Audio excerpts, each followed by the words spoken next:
tu chữ Giêsu Kitô như dầu lần hai tia như dầu do nên sầu như dầu nhớ hậu cá chữ hưởng đời kế phòng phê phòng truy rong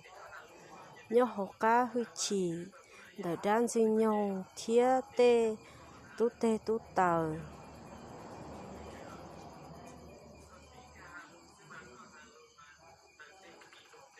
như dầu lần trái có cho kế chợ đi thía kế ra gì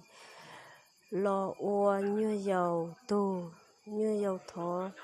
khí như dầu lú xía lần dài dùa tu chữ Giêsu cho kế tua thanh như dầu lú cho chỉ như dầu lú chỉ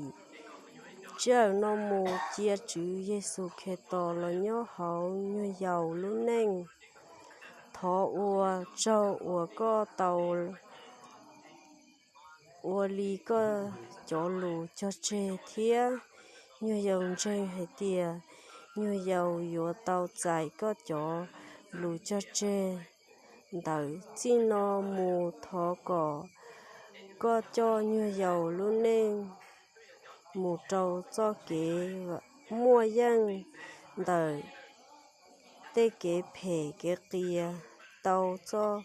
kế và men tàu cho kế ủa mua dân